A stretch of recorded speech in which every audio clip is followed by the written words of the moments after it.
श्री अमित शाह। महोदय, मैं प्रस्ताव करता हूं कि श्री ओम बिरला जो इस सभा के सदस्य हैं उनको इस सभा के अध्यक्ष के रूप में चुना जाए। Shri Nitin Jairam Gadkari to second the motion. माननीय अध्यक्ष महोदय, आदरणीय प्रधानमंत्री जी ने इस सभागृह आदरणीय अमित शाह जी ने जो प्रस्ताव रखा है उसका मैं अनुमोदन करता हूँ। श्री जादव प्रतापराव गणपतराव। महोदय, मैं प्रस्ताव करता हूं कि माननीय श्री ओम बिरला जी जो इस सभा के सदस्य हैं इनको इस सभा के अध्यक्ष के रूप में चुना जाए। Shri Dattare Sunil Dattatreya. I support a motion moved by Prataprao Jadhav. Shri Chirag Paswan. महोदय, मैं प्रस्ताव करता हूं कि श्री ओम बिरला जी जो इस सभा के सदस्य हैं को इस सभा के अध्यक्ष के रूप में चुना जाए। Shri Jayant Basumatary to second the motion.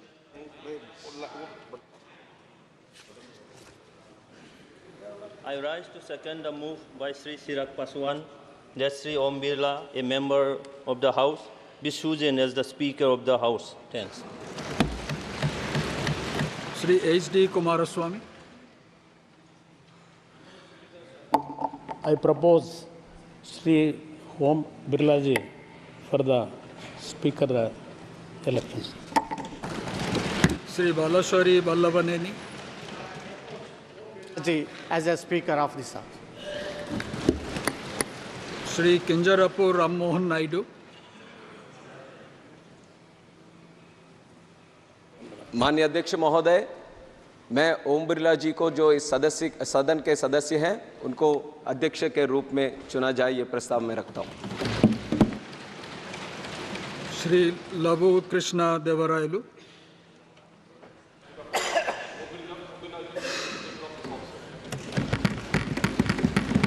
Doctor Indra Hang Subba to move the motion.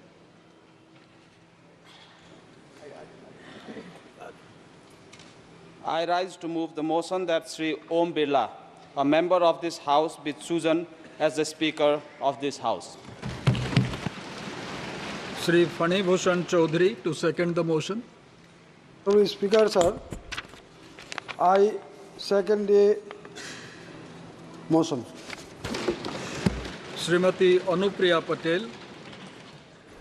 अध्यक्ष महोदय, मैं प्रस्ताव करती हूं कि श्री ओम बिरला जी जो इस सभा के सदस्य हैं उनको इस सभा के अध्यक्ष के रूप में चुना जाए। श्री किशन पाल। श्री कृष्ण पाल। महोदय, मैं इसका समर्थन करता हूं। Shri Arvind Ganpat Sawant to move the motion.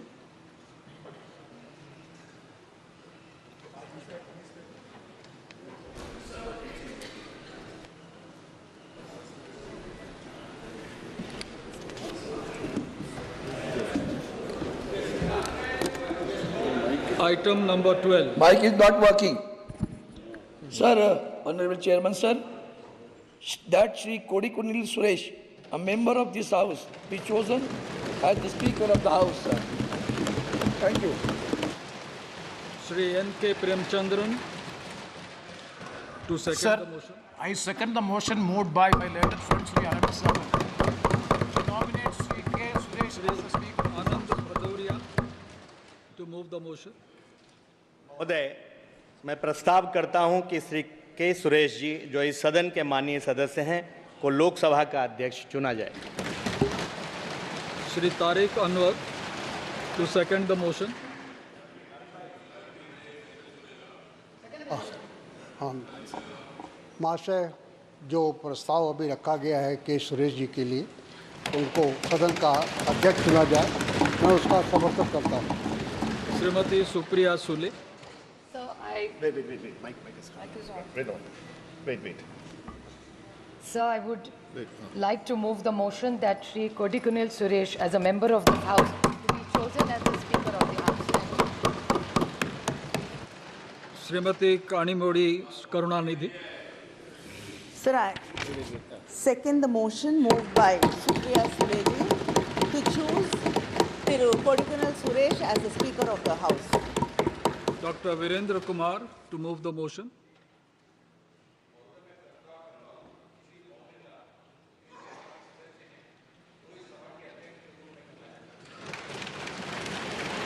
Shri Joel Oram to second the motion.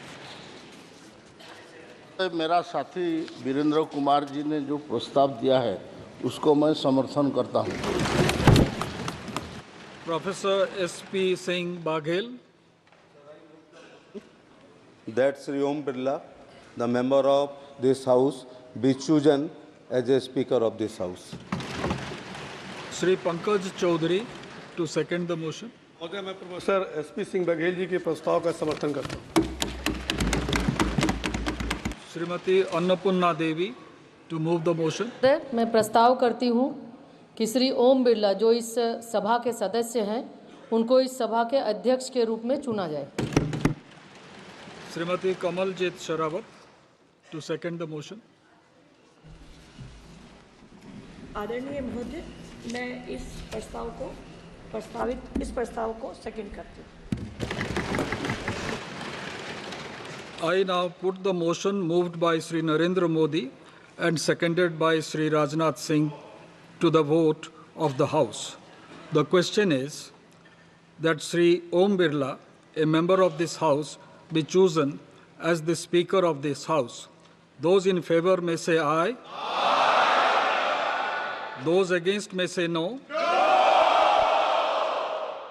I think the ayes have it. The ayes have it.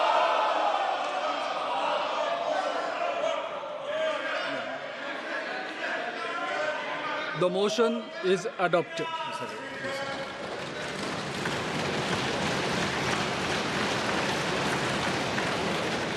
Shri Om Birla is declared elected as the Speaker of this House. Since the first motion moved by Shri Narendra Modi has been adopted, the motions moved thereafter have become infructuous. I invite Shri Om Birla to occupy the chair.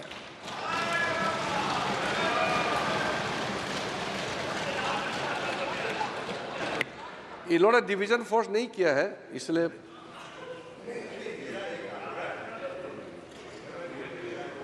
We have already crossed that stage. I invite Shri Om Birla to come up and occupy the chair.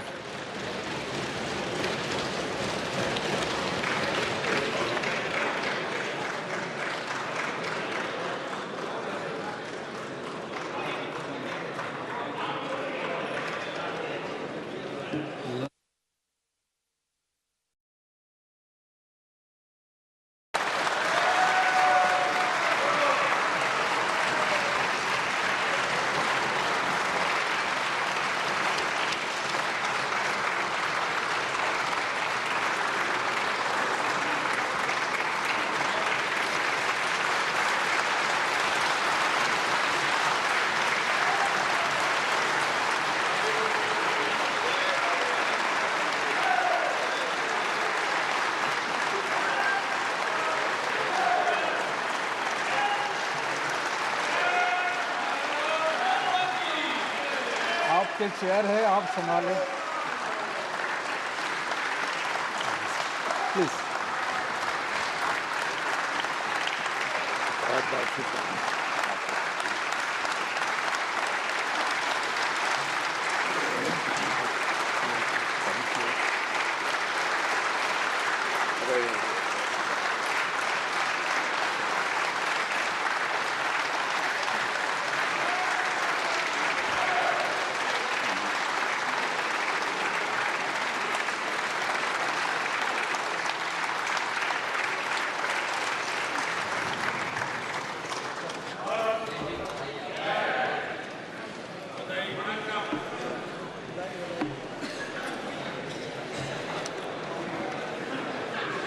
Shri Kiren Rijiju.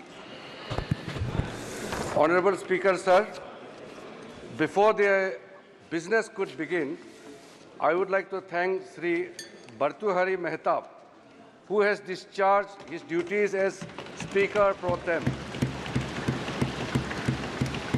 He has completed entire proceedings of oath and affirmation very smoothly within 2 days until the election of the Honorable Speaker this morning. I profusely thank him on behalf of the government and Honorable Prime Minister also. I also thank the panel of chairpersons for their valuable contribution.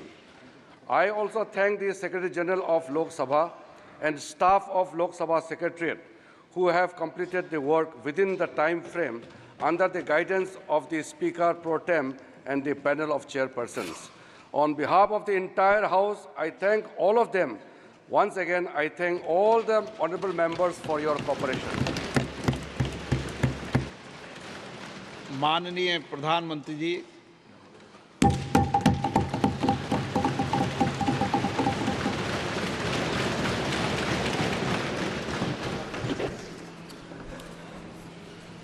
आदरणीय अध्यक्ष महोदय, ये सदन का सौभाग्य है कि आप दूसरी बार इस आसन पर विराजमान हो रहे हैं। आपको और इस पूरे सदन को मेरी तरफ से मैं बहुत बहुत बधाई देता हूं।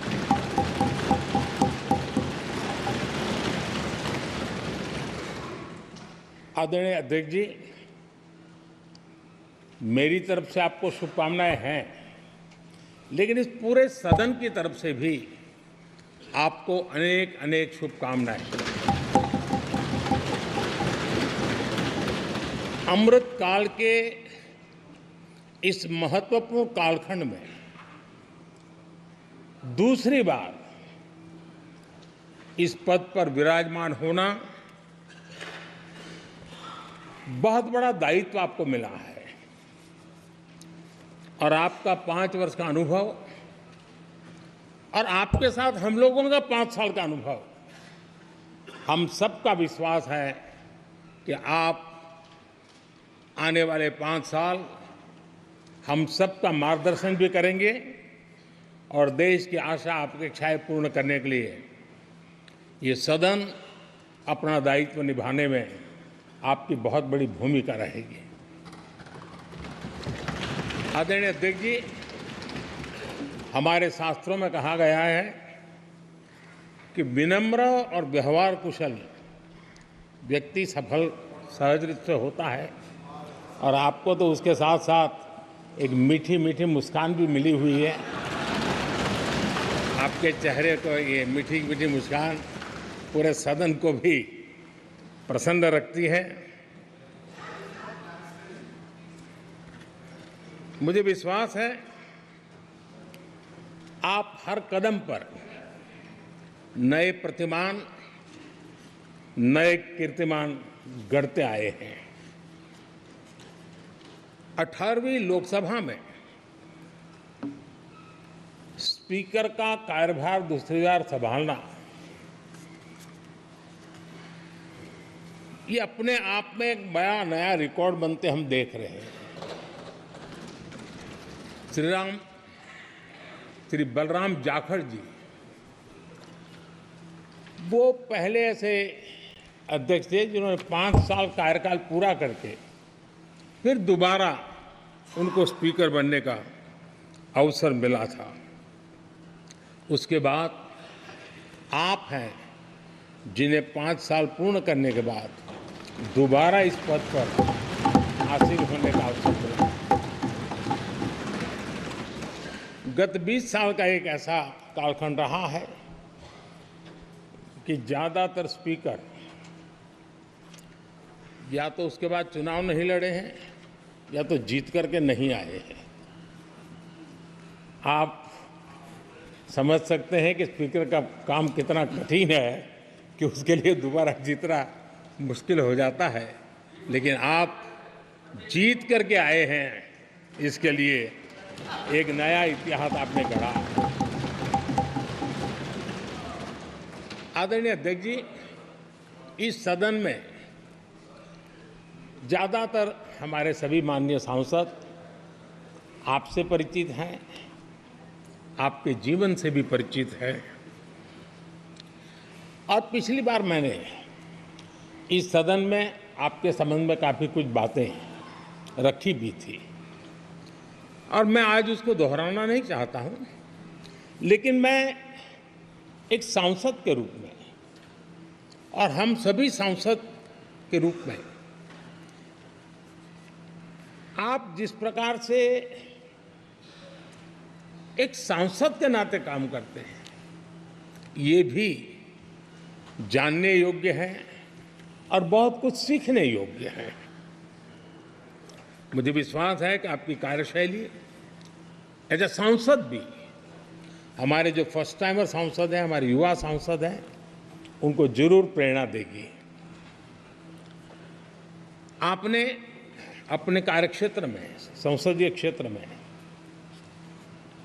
स्वस्थ मां और स्वस्थ शिशु एक कमिटमेंट के साथ जो अभियान चलाया है, और सुपोषित मां, इस अभियान को आपने जिस प्रकार से अपने क्षेत्र में प्राथमिकता देकर के खुद को इन्वॉल्व करके किया है, वो वाकई प्रेरक है। आपने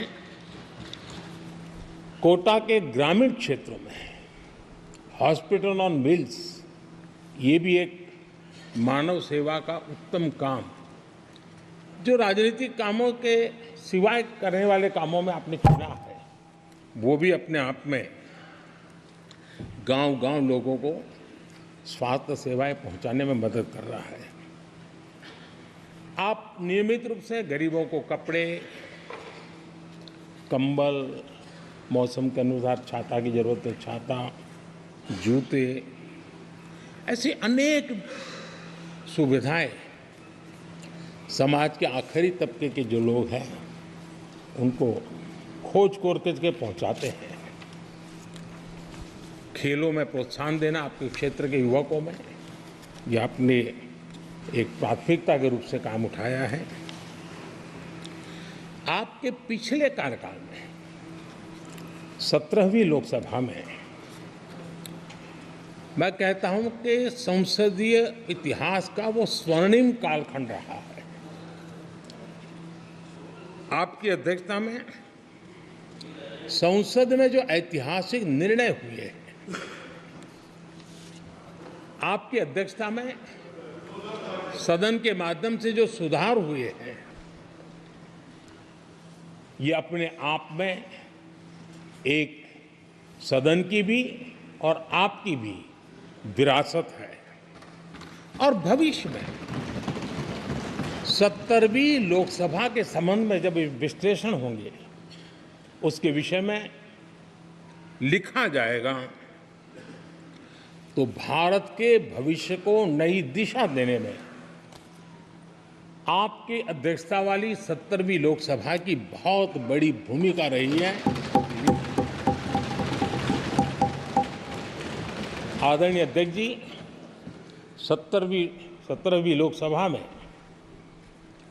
नारी शक्ति वंदन अधिनियम 2023, जम्मू कश्मीर पुनर्गठन विधेयक, भारतीय न्याय संहिता, भारतीय साक्ष्य बिल, भारतीय नागरिक सुरक्षा संहिता, सामाजिक सुरक्षा संहिता, digital personal data protection bill, मुस्लिम महिला विवाह अधिकार संरक्षण विधेयक,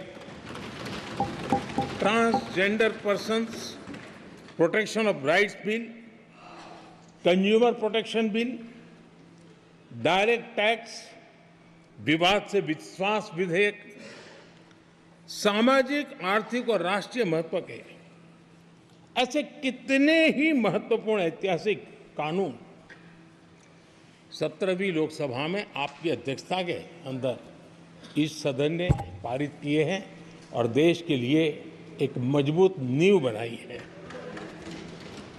जो कार्य आजादी के 70 साल में नहीं हुए, आपकी अध्यक्षता में इस सदन ने इसको करके दिखाया। आदरणीय अध्यक्ष जी, लोकतंत्र की लंबी यात्रा में कई पड़ाव आते हैं। कुछ अवसर ऐसे होते हैं जब हमें कीर्तिमान स्थापित करने का सौभाग्य मिलता है। 17वीं लोकसभा में उपलब्धियां, मुझे पूरा विश्वास है देश आज भी और भविष्य में उसका गौरव करेगा। आज देश अपनी आकांक्षाओं की पूर्ति के लिए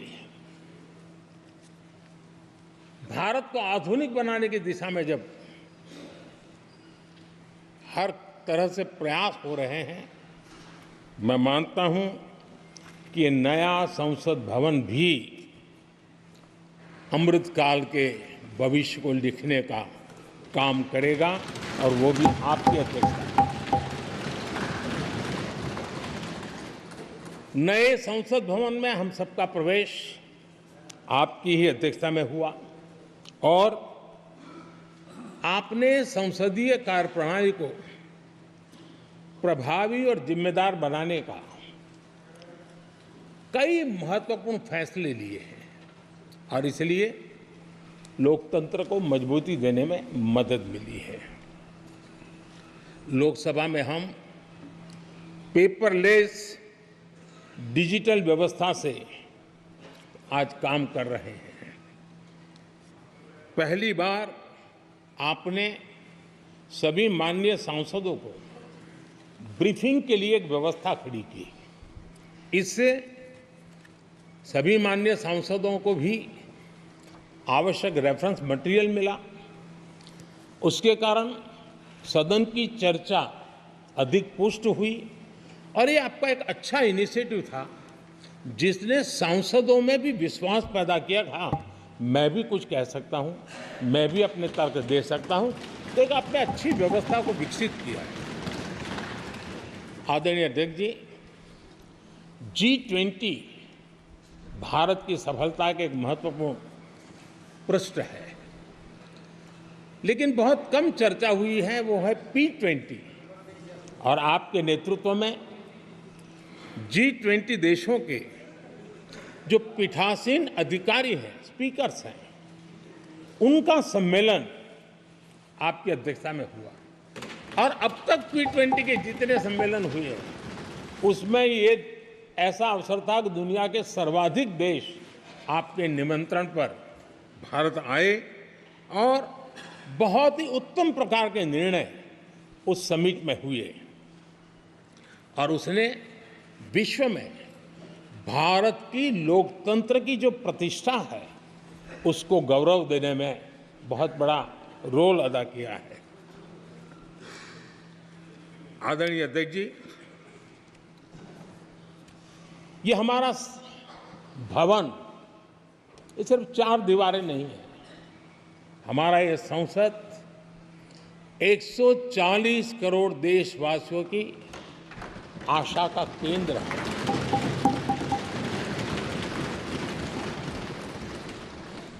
संसद की कार्यवाही, जवाबदेही और आचरण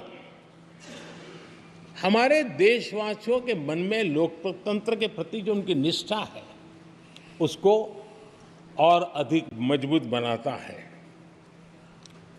आपके मार्गदर्शन में 17वीं लोकसभा, उसकी प्रोडक्टिविटी 25 साल के हाईएस्ट लेवल पर 97% रही, और इसके लिए सब माननीय सदस्य तो अभिनंदन के अधिकारी हैं, लेकिन आप विशेष अभिनंदन के अधिकारी हैं। कोरोना जैसे मुश्किल कालखंड में आपने हर सांसद से व्यक्तिगत फोन पर बात करके उनका हाल पूछा। कहीं किसी सांसद की बीमारी की खबर आई तो आपने सदन के अध्यक्ष के नाते व्यक्तिगत रूप से उसकी चिंता की, और वो सभी दल के सांसदों से जब मुझे सुनने को मिलता था, मुझे बड़ा गर्व होता था कि जैसे आप इस सदन के परिवार के मुखिया के रूप में उस कोरोना कालखंड में भी व्यक्तिगत चिंता करते थे। कोरोना काल में भी आपने सदन का काम रुकने नहीं दिया। सांसदों ने भी आपके हर सुझाव को सर आंखों पे चढ़ाया। किसी को ऊपर बैठने के लिए कहा तो वो वहाँ जाके बैठा, किसी को दूसरे जगह पे जाकर बैठने के लिए कहा तो वो भी बैठा, लेकिन देश के काम को किसी ने रुकने नहीं दिया। लेकिन आपने ये जो फैसले किए उसका परिणाम है कि हम उस कठिन कालखंड में भी कार्य कर पाए। और ये खुशी की बात है कि कोरोना काल में सदन ने 170% प्रोडक्टिविटी, ये अपने आप में दुनिया के लिए एक बहुत बड़ी खबर है। आदरणीय अध्यक्ष जी,